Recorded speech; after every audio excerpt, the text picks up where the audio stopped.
따라 하시기 바랍니다. 사람의 잘못과 용서. 사람의 잘못과 용서. 네, 우리는 지난 시간까지 예수님이 직접 우리에게 가르쳐 주신 주 기도문을 이제 통해서 우리는 많은 은혜를 받아왔습니다.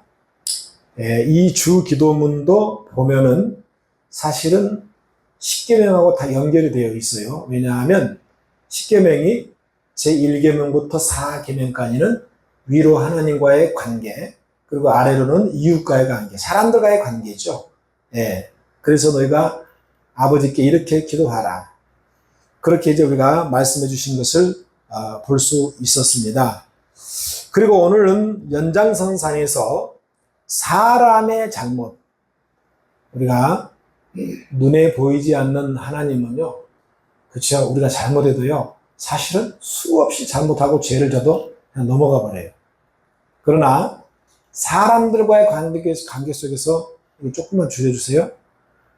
사람들과의 관계 속에서 잘못을 하게 되면 이것은 상대편 그리고 본인 자신에게도요, 큰 상처 또 아픔이 될 수 있어요. 그래서 사람의 잘못을 우리가 어떻게 다뤄야 되는가에 대해서 말씀하고 있습니다. 무엇보다도 먼저 우리 인생이라고 하는 것은 열함에서 무덤까지, 즉 태어나면서 죽을 때까지 관계를 맺고 관계를 맺다가 관계 가운데 죽습니다. 태어날 때 가장 먼저 부모와의 관계가 성립됩니다. 유치원에 가면 친구 관계가 성립이 됩니다. 초등학교, 중학교, 고등학교 가면 또 선생님과의 관계가 되고, 그리고 나중에 결혼하면 부인과의 관계가 되고, 아이를 낳으면 자녀와의 관계를 맺게 됐죠. 그리고 또 손자를 낳게 되면 손자와의 관계를 맺게 되고, 그리고 내가 죽을 때는 나를 알았던 많은 사람들, 지인들이 마지막 장례식에 찾아와서 꽃 한 송이를 놔줍니다. 그래서 관계로 시작해서 관계로 끝난 게 우리의 인생이라는 겁니다. 따라서 이 관계가 너무 중요하기 때문에 주님은 사람과의 잘못의 이 용서에 대해서 오늘 말씀하고 있어요. 그래서 많은 사람들이 요즘도 그렇지만 이 경제 문제, 그리고 사회적인 이 갈등의 문제들, 또 환경 문제들, 모든 그 인생의 문제가 다 이런 관계가 연결이 되어 있다는 겁니다. 그래서 왜 인생이 이 사람들과의 관계 문제 때문에 힘들어하고 고통을 당하고 어려워야 되는가? 당연히 성경에서는 이 모든 관계의 원인, 그 원인은 바로 우리 인간의 타락한 죄 때문이다. 죄가. 타락하자마자 두 가지 관계가 손상되었죠. 하나님과의 관계가 손상되어지고, 또 여러분, 아담과 하와의 관계도 손상이 되어버렸습니다. 그래서 지금 우리가 겪고 있는 모든 고통의 문제의 원인은 바로 죄라는 겁니다. 먹으면 반드시 죽으리라 하신 하나님의 말씀에 불순종한 죄의 결과가 이 관계 문제의 파괴를 불러오게 되었다는 겁니다. 그래서 아담 한 사람의 그 죄 때문으로 말미암아 그의 후손들인 저와 여러분도 아직도 여러분 죄의 고통 가운데에 살아가고 있죠. 한 가지 분명한 사실은 나도 죄인이고 너도 죄인이고 우리 모두 다 하나님 앞에 죄인이라는 사실입니다. 아무리 인간이 윤리적으로 도덕적으로 사회적으로 깨끗하다고 할지라도 하나님 앞에는 여전히 그는 죄인임을 피할 수가 없어요. 그래서 로마서 3장 10절 말씀에 딱 정의합니다. 의인은 없으니 하나도 없다. 기록된 바 의인은 없으니 하나도 없다. 할렐루야. 구약의 전도서 7장 20절 말씀에서는 선을 행하고 죄를 범치 아니하는 자는 의인은 세상에 아주 없다. 이렇게 말씀하고 있어요. 그러니까 하나님 앞에 모든 인류는 단 한 명도 빠뜨리지 않고 죄인이라는 집합 합집합에 속해 있다는 겁니다. 그래서 죄의 결과는 곧 죽음이라는 공식이 성립이 된 것입니다. 따라서 죄가 미치는 영향력은 너무나 강력해서 사람들로 하여금 고통과 단절과 그리고 관계 문제 파괴라는 막강한 어마어마한 힘이 작용을 하게 됩니다. 오늘 예수님께서 이 본문에서 너희가 사람의 잘못을 용서하면 너희가 누구예요? 예수님의 십자가의 그리스도의 사랑으로 용서받은 사람들을 말하는 거예요. 예수를 따르는, 예수를 믿는 제자들, 그리고 오늘 저와 여러분 제자들, 무리들. 그래서 그들이, 즉 우리가 사람의 잘못을 용서하면, 그럼 사람이 사람을 용서한다는 문제는요, 그렇게 간단하지 않아요. 신뢰하고 믿었던, 정말 철통같이 믿었는데 뒤통수를 때려버려요. 배신당하고 상처 있고. 그래서 어떤 분은 자기 눈에 흙이 들어갈 때까지 여러분 똑바로 눈을 감지 못한 채 여러분요 죽은 사람도 많아요. 예수님께서는 그래서 이 제자들에게 용서에 대한 말씀하면서 70번씩 7번이라도 용서하라고 주님이 말씀해 주셨죠. 이미 마태복음 18장 21절에 베드로가 주여 형제가 내게 죄를 지으면 몇 번이나 용서해 주면 됩니까? 70번씩 하오리까? 그렇게 질문하죠. 그런데 예수님께서 22절에 77번뿐만 아니라 70번씩 7번이라도 용서하라고 말씀하셨습니다. 왜냐? 자기 자신이 십자가라는 무한대의 용서를 받았기 때문에. 여러분, 70번씩 7번이라는 것은 무한대로 용서하는 겁니다. 어떻게 동의하기 싫습니까? 네?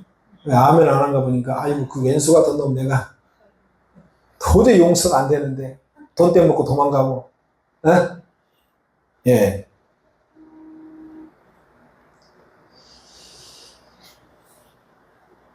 사실, 주님이 말씀하신 대로 70번씩 7번 용서.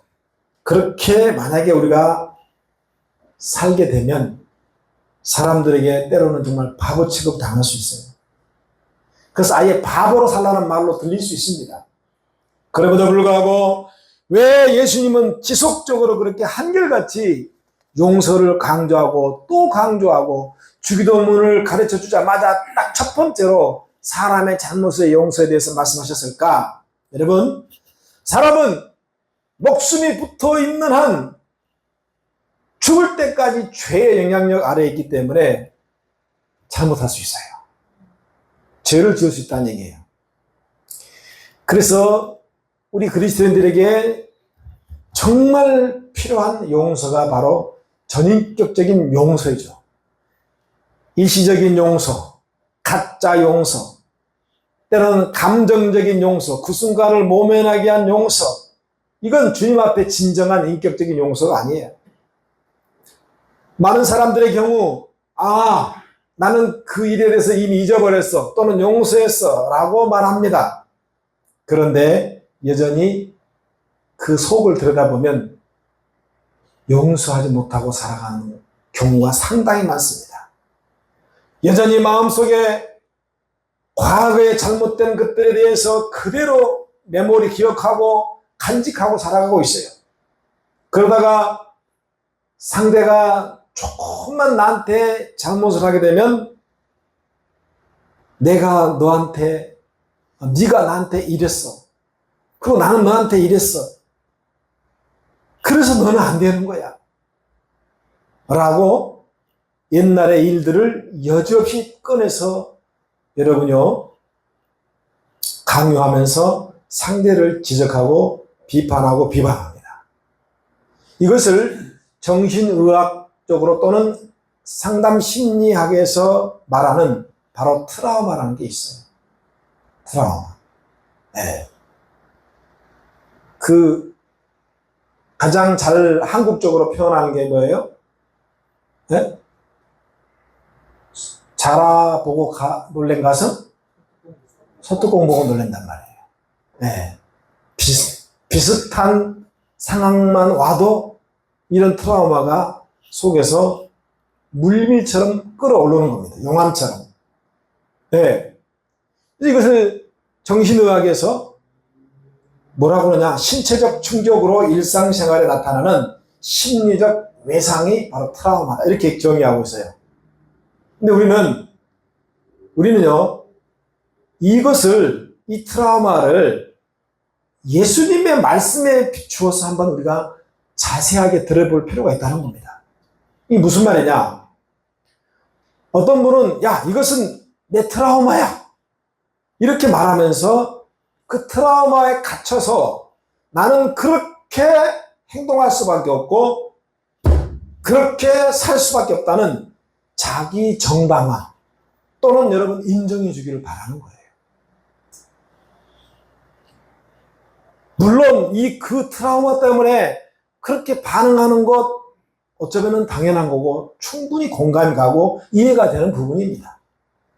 그러나 그런 트라우마 때문에 그 고통의 위기 속에 빠져서 우울증에 시달리고 조울증에 시달리고 심지어는 극단적인 자살까지 선택하는 경우가 너무나 많습니다.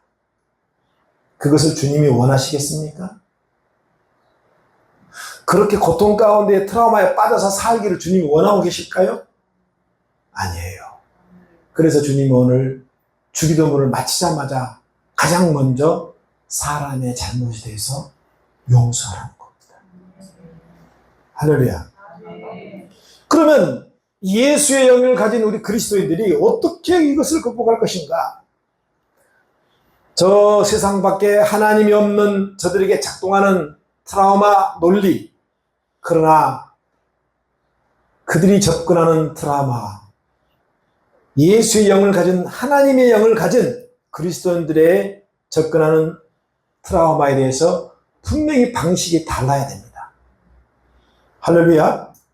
그래서 어쩌면 이 본문에 예수님께서 우리의 그 잘못된 그 죄에 대해서 트라우마에 대해서 영적으로 풀어주고 계신 줄 모릅니다. 믿었던 대상, 사랑했던 사람에게 배신당하고 상처로 상대의 잘못을 용서한다는 것은 이게 불가능해요. 인간적으로. 간단하지 않습니다. 왜냐? 치료가 돼야 되기 때문에. 그래서 심리학에서는 한 번 받은 충격 트라우마는 그게 치유가 안 되면은 죽을 때까지 간다는 말이 있습니다. 그럼 뭐예요? 죽을 때까지 고통받고 살다가 간다는 겁니다. 그럼에도 불구하고 우리 예수님께서 오늘 직접 사람의 잘못에 대해서 단호하게 잘못한 그 부분에 대해서 왜 용서를 해야 되는가에 있어서 분명하게 말씀으로 제시하고 있습니다. 14절 한번 읽겠습니다. 다 같이 14절 시작.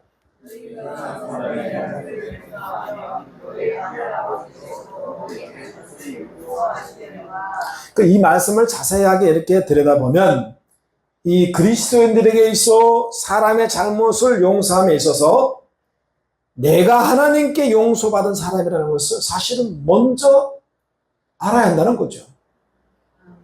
왜? 내가 용서받았기 때문에 그리스도인이 되었잖아요. 그렇죠? 실적으로 죄인을 용서할 자격이 없는 거예요. 죄인이 죄인을 어떻게 용서해요? 사람의 단지 기준에 따라서 그렇게 표현할 뿐이지 근본적으로 죄인은 죄인을 용서할 수가 없어요. 너도 죄인이고 나도 죄인이고 우리 모두가 다 죄인이에요. 그래서 우리가 상대에 대해서 용서할 때 내가 먼저 용서받은 사람이라는 것을 기억하는 겁니다. 할렐루야. 사람의 기준으로 윤리 도덕적으로 따지면 죄의 경중이 있잖아요. 흔히 하나님이 보실 때, 사람이 볼 때는 죄를 짓다가 들켜서 교도소 가는 담장 안에 갇힌 죄인들이 있고, 죄를 아무리 지어도 안 들키면 전부 담장 밖에 있어요. 그것은 사람의 기준으로 볼 때입니다. 그러나 위에 계신 하나님의 기준과 잣대로 볼 때는 교도소 안에 있는, 담장 안에 있는 죄인이나 담장 밖에 있는 죄인이나 하나님 볼 때는 똑같다는 거예요. 할렐루야. 그러니까 윤리 도덕적으로 사람은 죄의 경중을 그렇게 묻고 따지지만 어차피 하나님 앞에서는 도찐개찐입니다. 같아요. 어떤 상처나 아픔으로 트라우마에 빠져서 죽을 때까지 고통 가운데 사는 것이 절대로 하나님 뜻이 아니라는 거예요. 따라서 이러한 상처의 트라우마, 죄의 트라우마에 영적으로 보면 사탄 마귀가 가지고 놀 수 있는 최악의 도구가 될 수 있어요. 하나님과의 관계, 사람과의 관계에 심각한 영향력을 미친다는 겁니다. 그래서 우리가 이런 죄의 영향력, 트라우마에 빠져 산다라면 결국은 콧노래만 부를 자가 누굽니까? 성은 사시오, 이름은 다니요. 성은 마시오, 이름은 귀가 가장 콧노래 부르고 좋아합니다. 예수를 팔았던 가룟 유다 12제자 가운데에 여러분 아시다시피 성경을 찾아보면 가룟 유다는 직업이 나오지 않아요. 실업자, 요즘으로 말하면 실업자예요. 상당히 오랜 기간 동안 실업자로 그가 살았을 거예요. 그러니 인간적으로 제자들과 친구들과 어울리게 될 때 요즘처럼 말하면 식당에 가면 늘 얻어먹는 신세, 잘 베풀지 못한 신세예요. 왜? 통장에 아무리 카드를 긁어도 잔액이 없어요. 한도가 안 나와. 남자로서 상당히 자존심 상한 일이 될 수 있어요. 그래서 돈이 걸린 문제 앞에서는 늘 기가 죽고 할 말이 없었어요. 일종의 재정 트라우마에 걸린 거죠. 이 사실을 사탄 마귀가 기가 막히게 알고 가룟 유다의 트라우마를 이용해서 시험에 빠지게 만듭니다. 그래서 단 한 방에 은 30세겔에 스승인 예수를 팔게 만들어버립니다. 은 30에 예수를 팔면 그 돈으로 자신이 트라우마에서 해결될 것이라고 아마 생각한 것 같습니다. 은 30은 당시에 성인 남자 노예 한 명을 살 수 있는 돈이고요. 지금의 화폐 가치로 따지면 뭐 정확하지는 않겠지만 아마 한 1,500만에서 한 2천만 원 정도 되는 그런 액수였어요. 그래서 자신이 가진 트라우마가 돈이었고 그는 돈으로 이 트라우마의 문제를 아마 어쩌면 해결을 하고 했기 때문에 예수를 팔 수 있었습니다. 자신의 트라우마의 그 문제점을 잘못 해결하려는 치명적인 바로 예가 되는 겁니다. 사랑하는 여러분, 기억하시기 바랍니다. 이미 지나가 버린 과거의 트라우마는요, 더 이상 내가 바꿀 수 없는 영역이에요. 하지만 십자가의 그 용서와 사랑으로 오늘과 내일의 나의 운명은요, 내가 바꿀 수 있어요. 할렐루야. 십자가는 고통이지만 그 고통 때문에 예수님이 그 고통으로 한 번 죽었지만 그러나 역으로 예수님의 그 고통 때문에 셀 수 없을 만큼의 인간들이 값진 구원을 여러분이 얻었습니다. 그래서 유명한 C.S. 루이스는 이런 말을 했습니다. 고통이 없이는 얻는 것도 없다. 고통이 없이는 얻는 것도 없다. 이 말은 때로 악의 고통도 우리들에게 상당한 유익을 가져올 수 있다는 말입니다. 그래서 정말 나에게 고통을 주는 사람, 상처를 주는 사람, 여러분, 하나님 입장에서는요, 반드시 나쁘지만 않아요. 이것을 제가 무슨 합리화시키고 죄를 미화시키는 게 아닙니다. 여러분도 아다시피 다윗이 위대한 왕 다윗이 되기까지 결정적인 역할을 한 사람은 원수 사울왕입니다. 다윗이 사울왕 가문에게 잘못한 것 한 일도 없었어요. 아무 잘못도 안 했어요. 오히려 도움을 줬습니다. 블레셋과의 전쟁에서 위기에 처한 사울왕의 체면을 살려줬어요.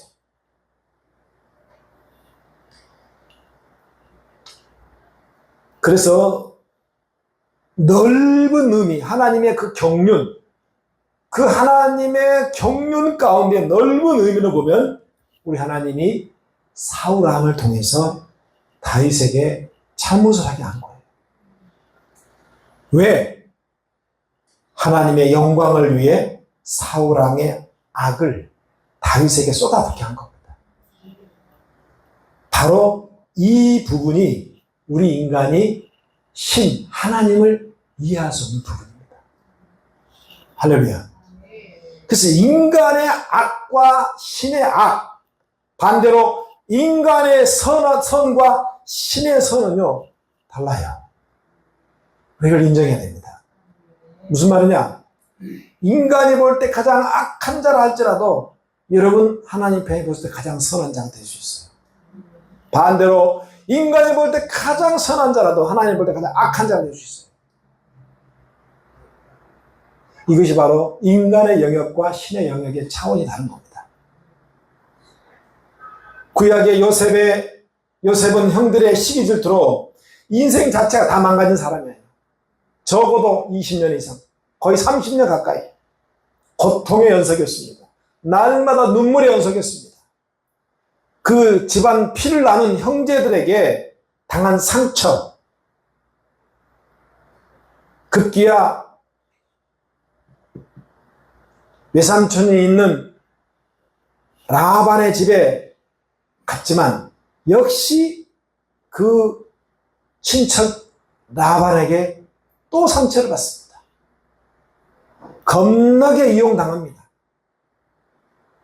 그 요셉의 트라우마는 이 가정, 이 친척들, 집안 식구들은 다 왼수 같은 놈들이에요. 그들과는 밥도 먹으면 안 돼요. 왜? 하나같이 자기를 뒤통수 쳤어요. 그 결과 노예로 전락까지 했습니다. 노예까지 전락했어요. 그런데 요셉이 딱 한 가지 잘하는 것이 있어요. 딱 한 가지. 잘 들으시기 바랍니다. 노예까지 전락하기도 했지만 요셉이 정말 하나님 앞에 사람 앞에 딱 한 가지 잘한 게 있어요. 그게 뭐냐? 자신이 하나님의 사람이라는 정체성을 지키기 위해서 사람들이, 형제들이, 친척들이 아무리 자기한테 잘못을 해도 흔들리지 않았다는 겁니다. 할렐루야. 이것이 중요한 거예요. 만약에 요셉이 흔들렸다면 사탄의 노리개가 되었을 겁니다. 그래서 우리는 사람의 잘못에 대해서요, 내가 하나님이 사람이라는 것을 정체성을 흔들리지 마시기 바랍니다. 네. 할렐루야. 네. 나는 하나님의 사람이야. 네. 흔들리지 마시기 바래요. 네. 그래서 상대가 아무리 잘못해도 이 또한 하나님의 그 높고 깊고 그 어마어마한 경륜 가운데에 하나님의 뜻이 있겠지. 이것이 바로 요셉의 정신이었어요. 할렐루야. 가족에 대한 기쁜 트라우마로 보면 도저히 형제들을 용서할 수 없어요. 나중에 이제 세월이 지나서 애굽의 국무총리가 되어서 강력한 힘과 권세를 여러분 가졌지만 자신을 뒤통수 친 그 형제들을 복수하지 않았습니다. 왜냐하면 자신에게 그렇게 어마어마한 고통을 주고 상처를 준 잘못한 그 형제들의 그 일들에 대해서 사람의 시각으로 해석하지 않았어요. 우리가 사람의 잘못에 대해서 자꾸 사람의 시각으로 해석을 하면 거기에 걸려들어 버립니다. 거기에 반드시 걸려듭니다. 예. 그것을 증명하는 말씀이 창세기 45장 5절에 요셉이 고백한 고백 속에서 우리는 발견할 수 있습니다. 이제 나중에 가족들이 다 상봉하잖아요. 요셉은 이미 국무총리가 되어 있고 너무나 긴 흉년 때문에 다 애국으로 왔습니다. 그때 형제들과의 상봉하는 장면에서 요셉이 형들에게 유명한 말을 남깁니다. 당신들 지금 형들은요, 이제는 동생이 요셉의 국무총리라는 사실을 알게 되었어요. 자신들의 잘못이 이제는 다 발각이 되었고, 이제는 벌벌 떨며 죽을 줄만 알았어요. 그런데 그 형들 앞에서 요셉이 뭐라고 고백하느냐? 당신들이 나를 이곳에 팔았다고 해서 근심하지 마소서. 한탄하지 마소서. 하나님이 생명을 구원하시려고 나를 먼저 보내셨나이다. 이게 무슨 말이에요? 당신들의 생명을 건지시려고 나를 희생시켜서 이곳에 보냈다는 겁니다. 할렐루야. 그래서 바로 이 구약의 예수님이 바로 요셉인 겁니다. 그래서 창세기 45장 8절에 나를 이곳으로 보낸 이는 당신들이 팔아서 나를 이곳에 옮게 한 것이 아니요 하나님이십니다. 할렐루야. 이 말은 무슨 말이에요? 지금까지 내가 형들에게, 친척들에게 이루 말할 수 없는 뒤통수를 맞고 고난과 고통을 당했지만 그렇게 다 하게 하신 하나님은 하나님이라는 거예요. 할렐루야. 설명을 하지 않아도 형들이 요셉에게 한 짓은요, 몇 번 죽여도 마땅합니다. 원수입니다. 형들 때문에, 친척들 때문에 받은 상처의 트라우마는 여러분 거의 독보적인 인물이 요셉입니다. 그러나 요셉은 이러한 친척들, 피를 나는 형제들이 저지른 어마어마한 잘못에 대해서 요셉은 트라우마에 빠지지 않았습니다. 할렐루야. 그래서 애굽의 국무총리가 된 겁니다. 그래서 여러분 애굽에서 자기 민족을 구원한 겁니다. 그리고 믿음의 조상이 된 겁니다. 사랑하는 여러분, 사람의 잘못을 용서하지 않으면 하나님도 그 사람을 용서하지 않는다는 것은 하나님의 기준으로 보면 결국은 죄의 무게는 둘 다 똑같다는 겁니다. 할렐루야. 아멘. 옛날에 시골의 화장실 퍼세식이죠. 얼마나 화장실이 넓고 깊고 마치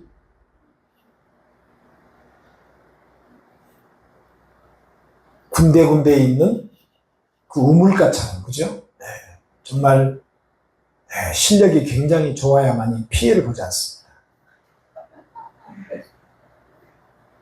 왜냐하면 그 넓은 화장실에 소나무 2개가 딱 걸쳐 있어요. 네, 중심을 잘 잡아야 돼요. 그래서 빠질까봐 줄을 매달아놨어. 그죠? 이 잡고 볼일을 보는 거예요. 그러다 졸면 빠져요. 밑에를 쳐다보면 얼마나 여름에 많은 구더기가 뭉쳐가 있어요. 구더기가. 네. 그런데 여러분, 어떤 구더기는 보면요, 그래도 깨끗한 똥이 안 묻은 구더기가 있어요. 근데 어떤 구더기는 완전히 똥 속에 파묻힌 구더기가 있어요. 죄송하면 아침부터.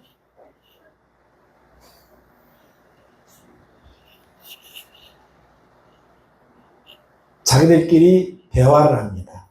야, 너는 왜 이렇게 더럽고 똥 속에 있냐? 나는 똥 속에 나와 있는데. 네. 또 어떤 구더기는 힘이 대단한지 똥통을 탈출해요. 가끔 가다가 아주 정말 천연기념물이죠. 예. 우리 그 똥똥을 탈출하고 깨끗한 구더기를 할지라도 결국은 뭐예요? 구더기라는 굴레 속에서 그들은 똑같다는 얘기예요. 할렐루야. 우리 인간도 똑같습니다. 아무리 대단해 보이고 멋져 보이고 괜찮아 보이고 여러분 그럴싸해 보여도요, 저 위에 계신 하나님의 눈으로 볼 때는요, 똑같이 똥똥에 빠진 굴레 속에 다 포함되어 있습니다. 할렐루야. 그런데 여러분요, 그 똥통 연사가 여러분요, 같은 구더기한테 야 너는 왜 이래 하면서 지적을 한다면 그 위에 보신 하나님, 우리 인간이 볼 때 뭐라고 생각해요? 아이고 참 놀고 있네. 마찬가지예요.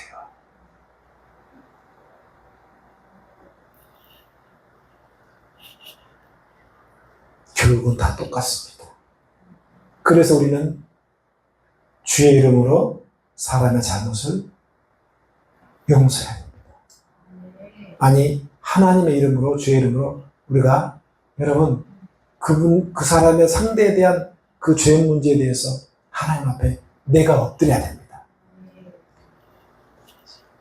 우리 모두는 각자 사람들과의 관계 때문에 생기는 각자의 고통을 안고 살고 있습니다. 그런데 예수님은 우리가 가지고 있는 그 아픔과 고통을 다 알고 계십니다. 그리고 그 고통을 예수님 나와 함께 지고 계십니다. 따라서 내 인생의 삶의 트라우마에서 모든 나의 고통과 이러한 트라우마를, 이 주도권을 주님께 이양하시고요, 주님께 넘기시기 바랍니다. 그리고 상대의 잘못을 여러분요, 절대로 나는 용서할 수 없어요. 그저 내 안에 계신 예수 그리스도의 십자가의 사랑을 품고 전인격적으로 용서할 때 하나님도 나를 진정으로 용서해 주시고 품어주신다는 말이 본문의 말씀입니다. 할렐루야. 다 같이 15절을 읽습니다. 자, 시작.